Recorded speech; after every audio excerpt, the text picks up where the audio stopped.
This episode may contain language or discussions that may be offensive or triggering. Refer to the episode summary for details. If you're an entrepreneur who has struggled with confidence, self-care, or maintaining healthy relationships, this episode is for you. Welcome to the She.confidential podcast. It's your business bestie, Charlene Ketchum, and today I chatted with licensed professional counselor, Amethyst Roberson. This is a conversation you'll want to revisit when life gets to lifing and you need a pep talk. Enjoy. So I know that you juggled both a full-time job with another company while you were also building up your business. And I don't know if you've seen all this stuff on social media. I know it's so ratchet when we got to do that. It's like, oh my God, I'm in hell. But sometimes you have to do it. And it's a lot of people who are out there having to do it right now. But there's a lot of pressure on social media that tells folks, you know, if you're serious about building your business, you need to quit your 9-to-5, or it's not possible for you to build your business while you're doing a 9-to-5. Mm-hmm. Like, what would you say to that assertion, and how did you make it happen? It took a lot. For me, my faith is what drives me the most. And I feel like when God begins to point something out to me, that becomes the consuming factor.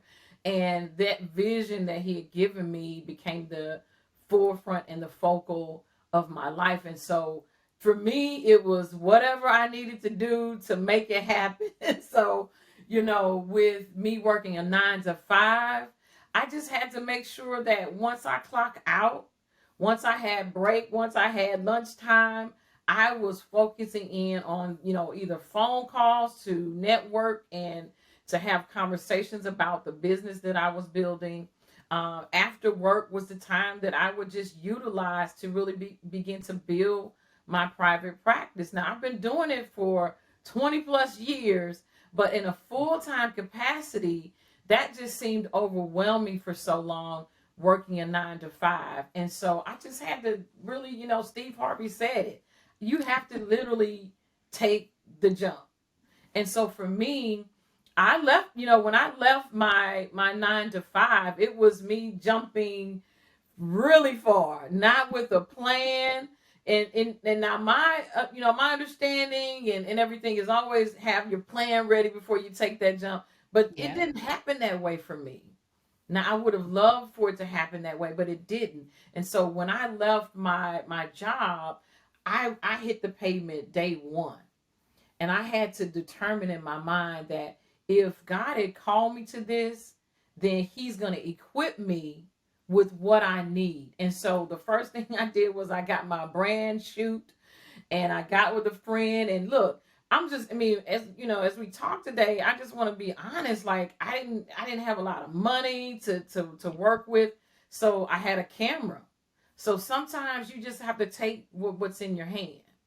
So I took my camera. I told my friend, I'm going to teach you some photography, because that was something else I was doing I still do photography on the side, but I taught her the basics about photography. And we went into one of these hotels in St. Louis and we took some pictures, and that was my brand shoot. That's what catapulted me off into social media and how I'm branding myself now. So it's different for everybody, but either way, it's going to take this sense of jumping into your purpose that's going to really launch you out into that next part of your life. Yeah. I love that you said that, because so many people say, you've got to have a plan and you got to be ready.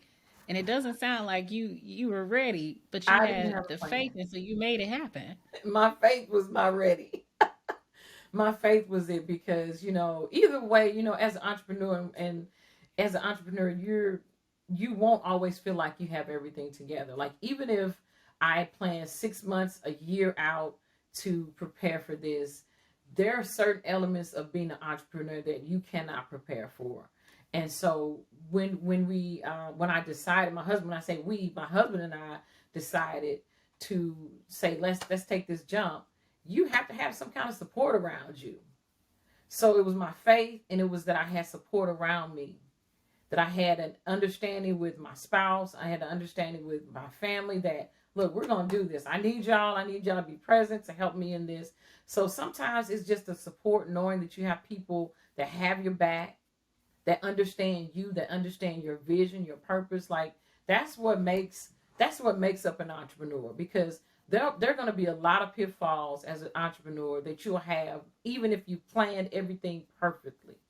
Mm-hmm. But to know that the foundation that you have is your faith and understanding of yourself, and you have the support, like that's all you really need.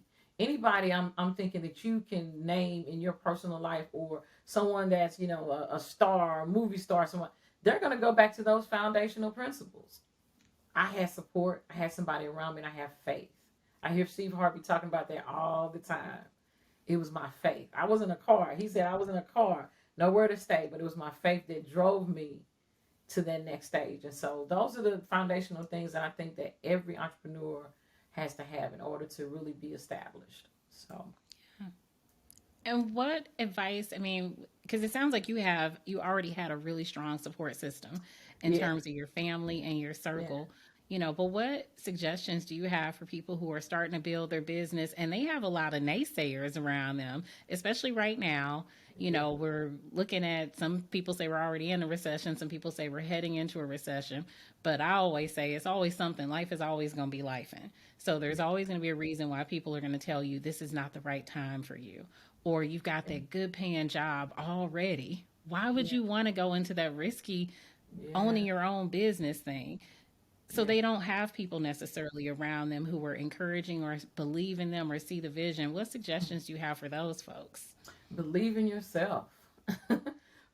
Establish the ideas, write your goals down. Like, it's something really important about externalizing what's inside of you. So write down the vision that you had. Like, I did that 20 years ago. What I'm doing today is not something that just popped up overnight. It was 20 years ago when I was thinking about this and studying and getting the information and understanding about what I want to do. So if you don't have like this support, you got naysayers, you have your foundational support from the things that you've written down, the internal things that you know, the fortitude that you know about yourself. That's going to be the driving factor as well. Yeah, there are times, of course, when I face naysayers, I face people, you can't do this, you're not good enough, you're not smart enough. But you know what? Sometimes it's me telling myself that. Yeah. If I go back to my teenage years, it was me. It was my self-inflicted wounds that caused me to stumble the most. So sometimes we're our own worst enemy. We're our own enemy, and we speak negativity towards ourselves, to our own dreams.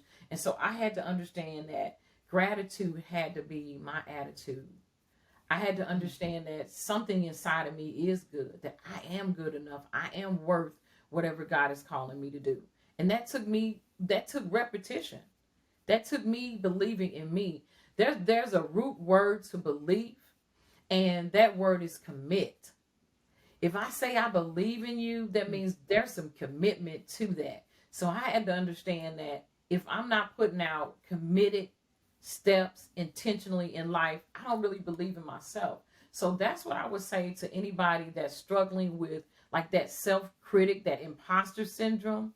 You have to Yeah. stop and you have to write down what your ideas are and begin to believe in yourself regarding those things.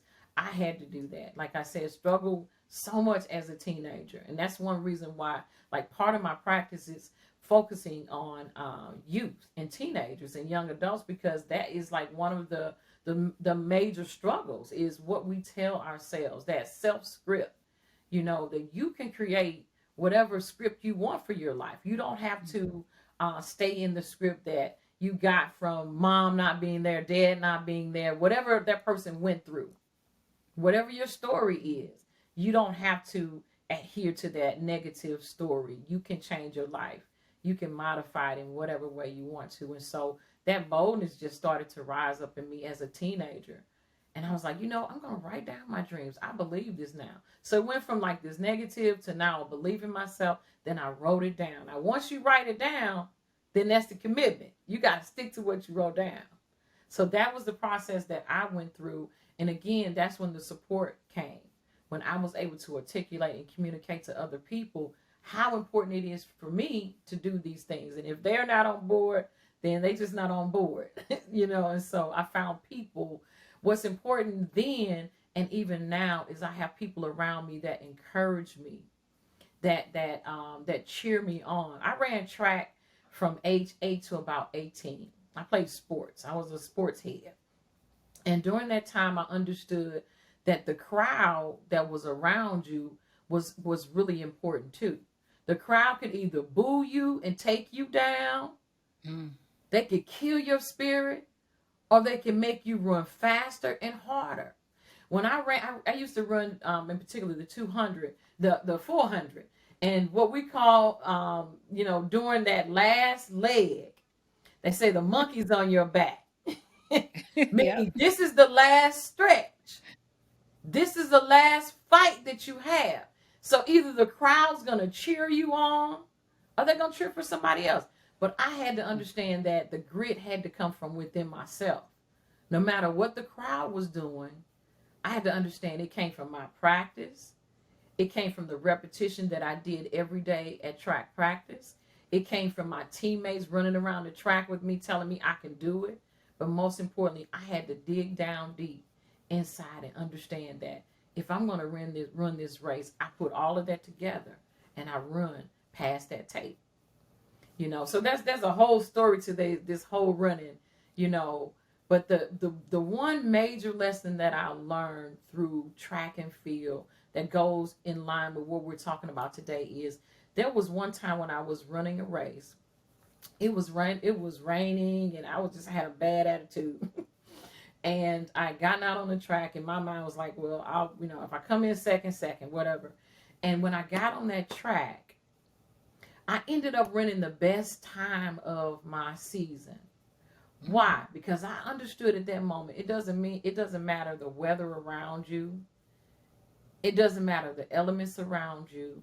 When you focus and you run through that tape, it comes from within. And so that's what I would say to any entrepreneur that is seeking to launch out. If you have detours, distractions, I've had many distractions along the way. Don't be worried. Don't focus your attention on the rain and the storms of life that come your way. That was a struggle for me. And I know I'm going on and on, but that was such a struggle for me that trials and temptations and situations would come and I would buckle under those things until I really understood that this is not just a call. This is an assignment and is necessary.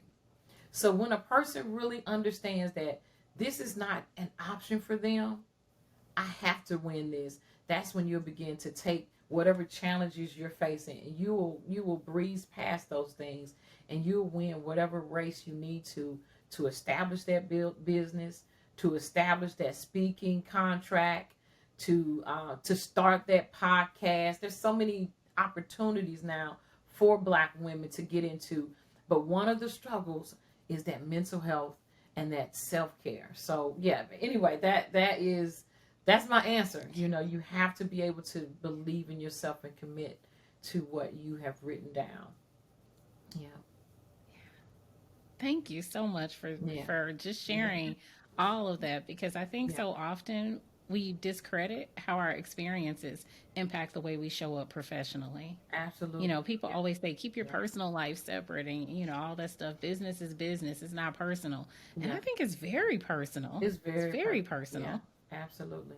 Yeah, you bring yourself. Now there's an element, yes, when there's transactions happening, but really you bring all of you to the table. I mean, when 2020 changed the game altogether anyway. It became personal. So yeah, you have to, know who you are when you show up at the table, and those are some of the ways that you can sharpen who you are, by just simply understanding you through whatever storm it is. You're going to be able to conquer and move through that. So I'm encouraging myself. Yeah. Yes, I know you don't totally encourage me. Yeah. This is a part of the show. Like people need to save that, like bookmark that and listen to it. Like those words of encouragement. When you need some encouragement, like listen to it. Like, and I suggest that everybody create a playlist of encouragement. That's because good. there are days when you just got to go back to it, and Yeah. those affirmations. And Yeah. it's one thing to just say to yourself, like, I Hmm. can get through this, I can do all things, Yeah. but you got to really believe it. Yes. And that's why I believe in keeping a winning list as well. That's You got to right. track your wins, big and small. Track them. Yeah. Just the fact that you got up and you tried again, that's a win. And that Yeah. helps you believe those affirmations, Yes. because you That's can it. go back to the times that you actually did it. That's You right. won, you showed up. I And the showed up. more and more that you're tracking those things, it changes your psyche. And so That's you right. start to believe, like, I really got this. Yes, absolutely. Yeah, that's it. Yeah. Yeah. Yeah. And so when you talk about knowing that this is your calling, and how your faith led you to do what you do, Man. you are a licensed professional counselor. Yeah. I have a lot of friends who are in the helping healing arena, and all Hmm. of y'all are such givers and such Yeah. nurturers. Yeah. Yeah. How do you make it possible to have boundaries with your clients in that? Because a lot of, especially new entrepreneurs who have service-based businesses, kind of struggle with Yeah. that Yeah. part of it, having those boundaries. And even though we know that this is business, and we've got it's Yeah. kind of transactional, a Hmm. lot of us are doing this because this is our purpose, and this is what we were divinely called to do. Oh And when you yeah. feel that you're fueled by that, it can be kind of hard to Hmm. establish some boundaries and draw some lines. So how have Hmm. you been able to do that? Yeah, I think early on when I first started practicing, I didn't have too many boundaries set up. It was just kind of dive in and help people till I had to understand that, people come to you as a clinician for different reasons. And once I started seeing that some people they need assistance. They are not able to they're not aware of what's going on. They need the assistance, they need the help. But then there's another set that comes in that, okay, I don't need all of the holding my hand. I just need the resources. I just need the care. And then there's another set where I just need enrichment. I just need you to maybe a webinar, a book, a resource. And so in my mind, this category started coming up, and it's called the care system.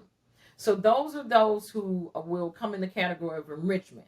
So I've written books, my Healing Her book, and other material that you can find on my website about gratitude, about anxiety. There's so many resources that I've produced based upon that set of individuals that say, I don't necessarily want to invest my time and money in coming in for a session, but do you have resources and material that I can pick up, that I can download in order for me to grow?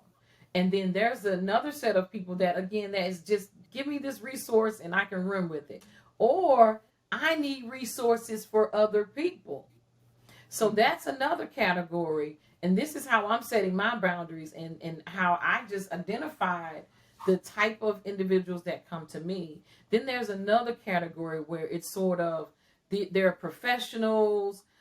They want sort of like that continual educations. And so that's that webinar area that I produce webinars and seminars and speaking engagements in order for them to get educated on various topics. And then my main baby, of course, is my one-on-one in my group coaching and counseling. And so through that care system, that's how I've been able to really set boundaries with the population that I serve. So it's been really helpful to break it down that way. Me personally, I just, you have to be able to turn it off. Like, my husband is an entrepreneur as well. And so we had to come to a point where we say, hey, leave, he does landscaping and lawn care. So he had to leave that outside, and I have to leave my counseling, take my counseling hat off, and understand that, that that's for that system. That's not for my home.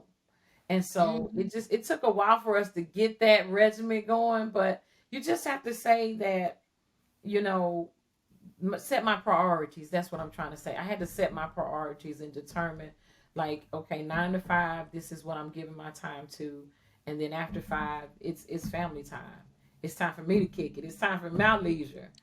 So I make sure that I take, quarterly, I try to take a trip, whether it's just driving, and we try to make sure that we maintain, date nights, things like that, those are ways that me as a clinician that I set boundaries in my world. So yeah.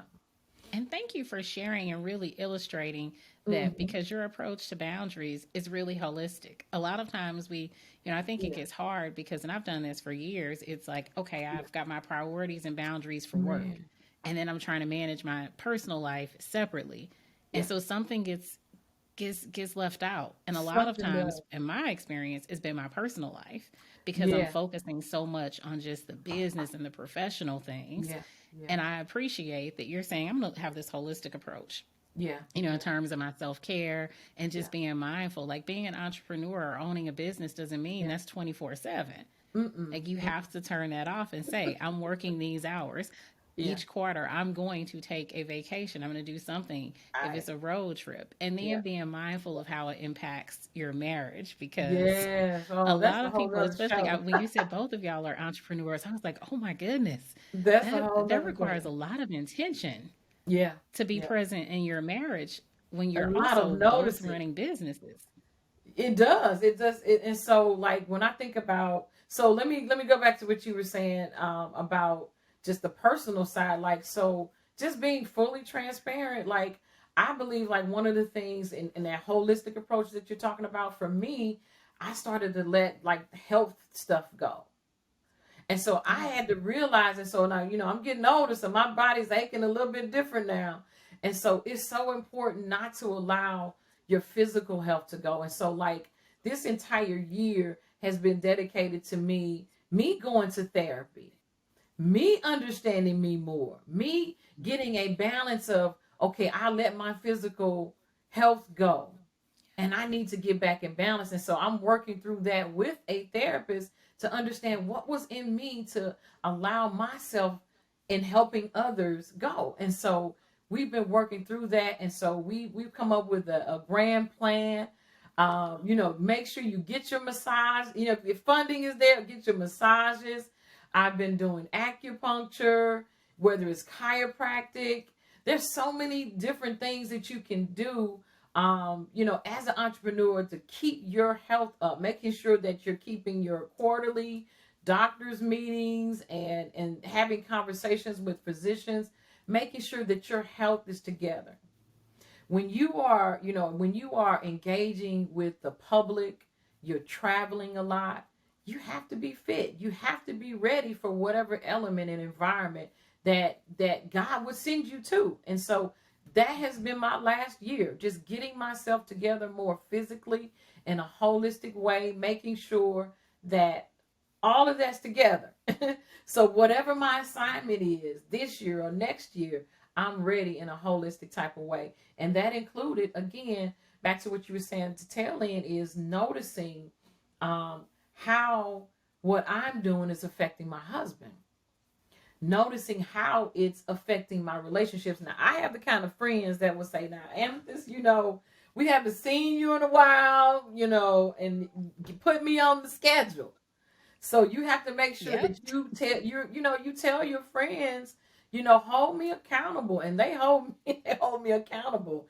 And we try to keep our lunch dates, our breakfast dates, whatever it is, get together. But like, you're right, it is a holistic endeavor when you take on being an entrepreneur, and then being a Black woman. That's a whole nother conversation, because just the thought and the demand that comes with you holding that role, that society would say, well, how are you going to do all of that when you should be cooking, cleaning, and all that for your home and all that? Well, how do you keep that? Well, we got a system, we're going to work it out. So having that open line of communication with your significant, I know I wasn't talking about all that, but your significant other is crucial.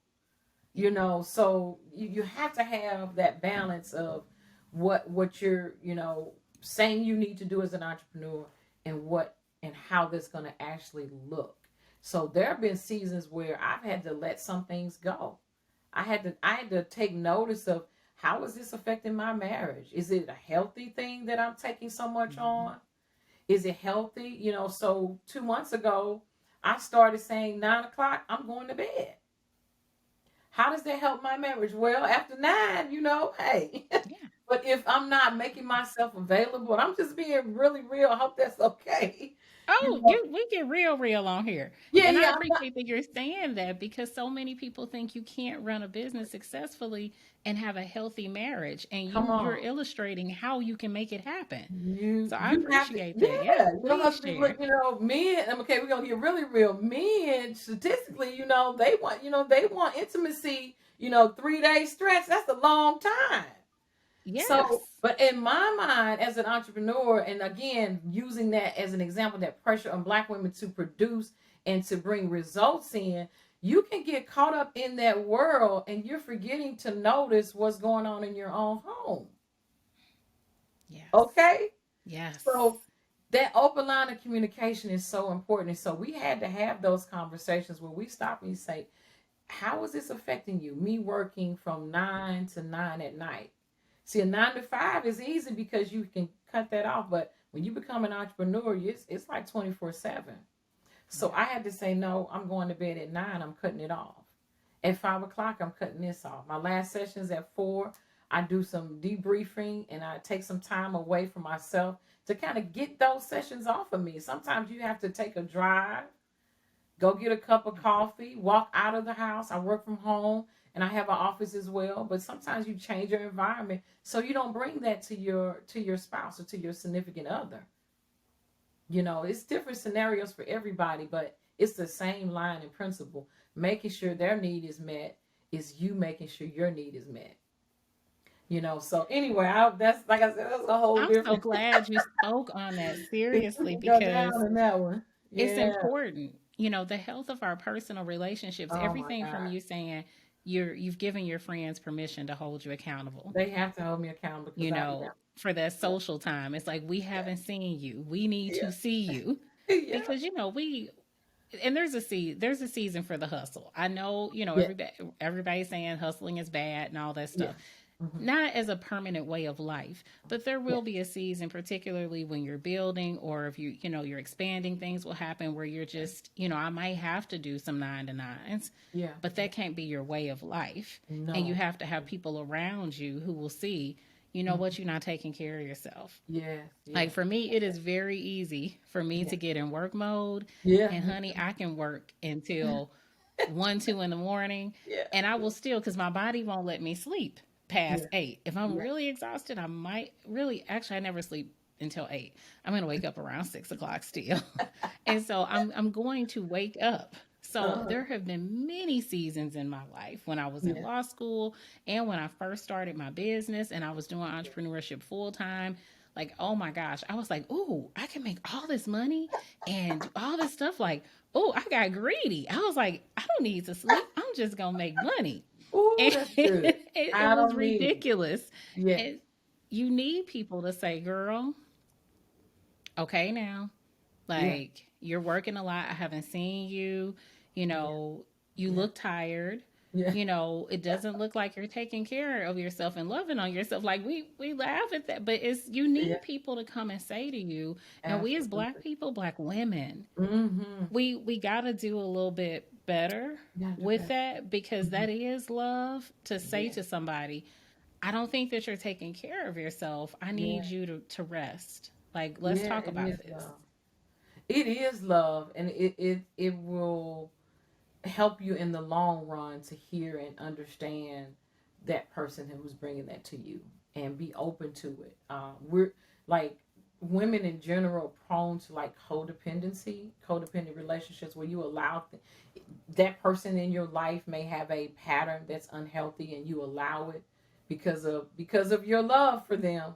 Yeah. But it's that same vein that we have to start breaking that generational pattern of codependency where we allow people to live in their stuff, in their hurt, in their pain. Because a lot of times, like I said, this like our conversation is so good because it really touches on a holistic approach, and codependency is like probably like one of the number one things that I'm noticing women are dealing with.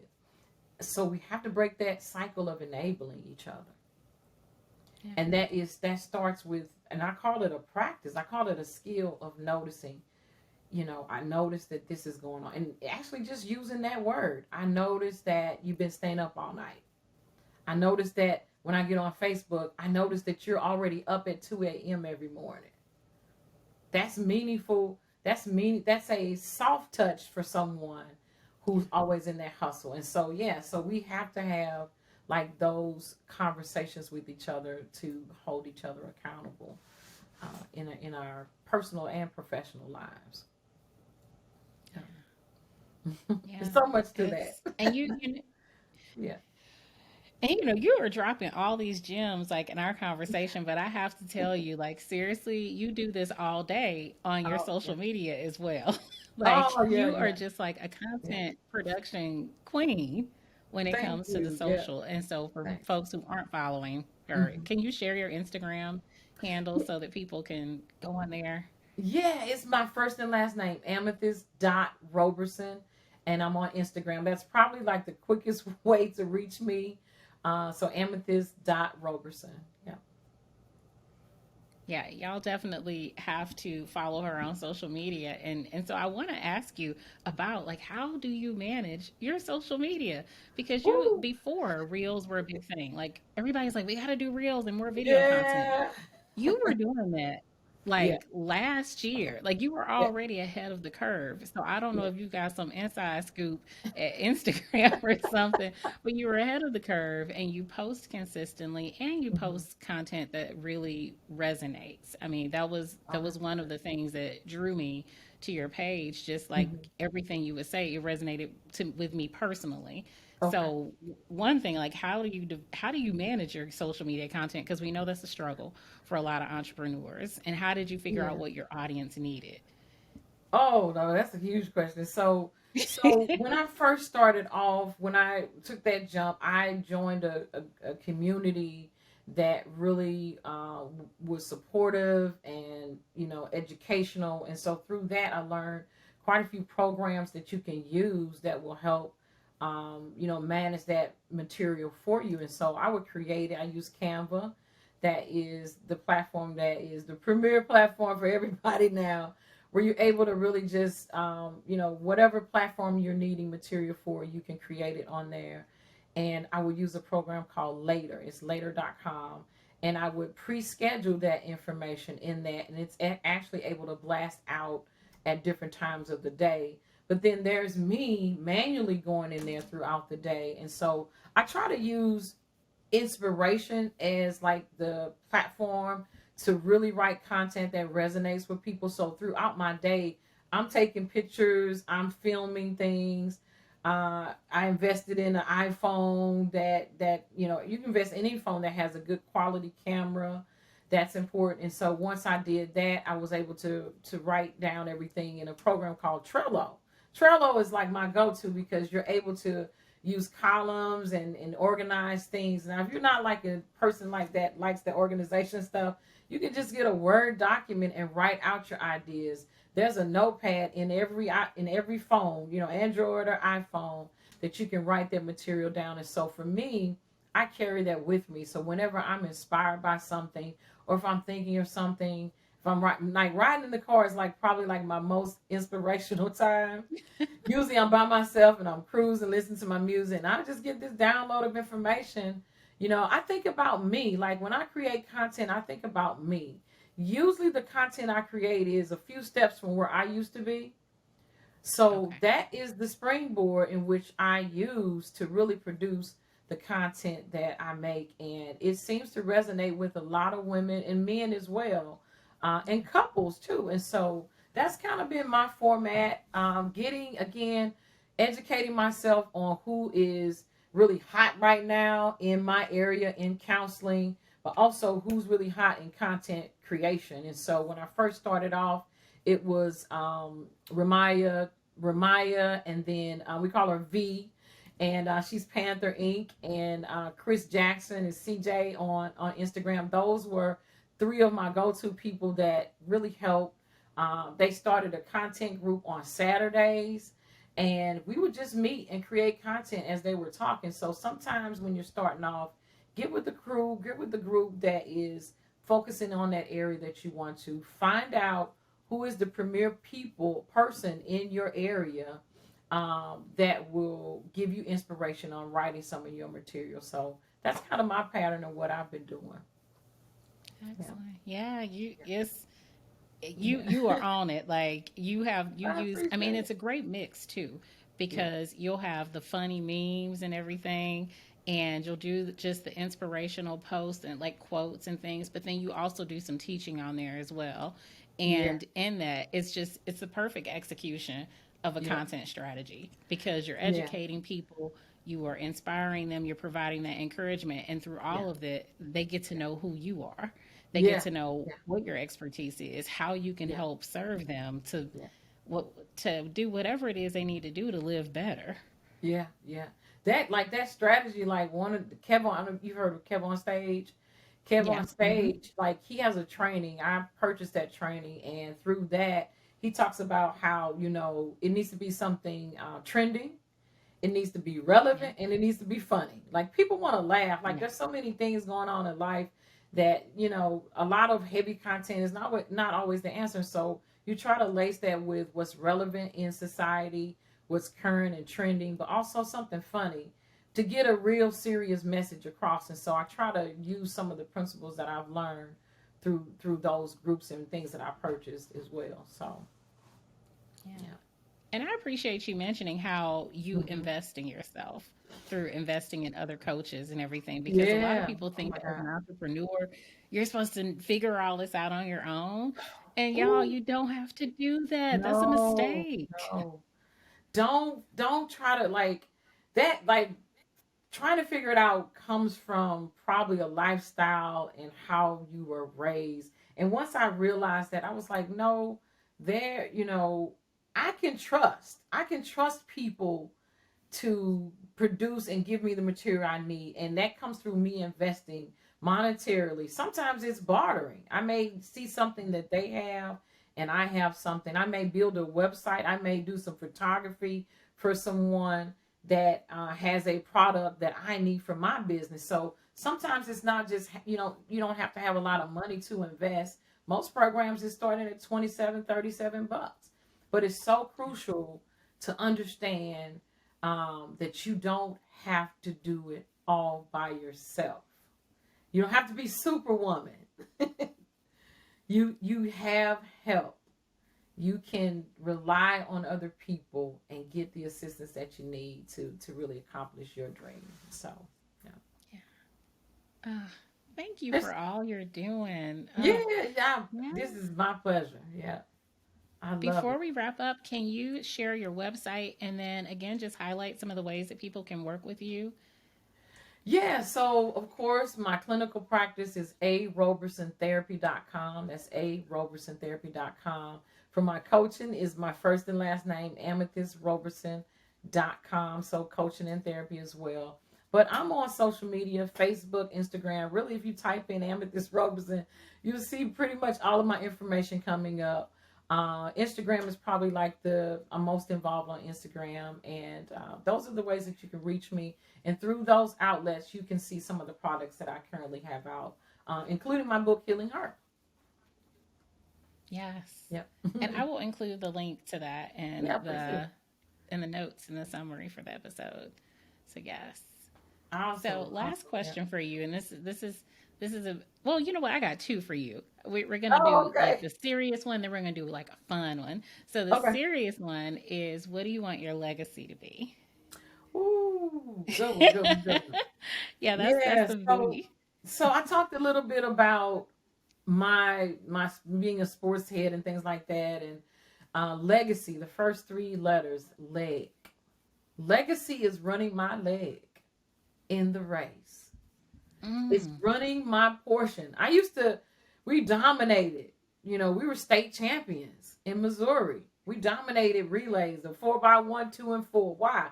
Because of the time we put into it. It was my leg that I started off first. So that first leg was the person who had to either get the lead yeah. or you had to maintain enough for that person who got it next.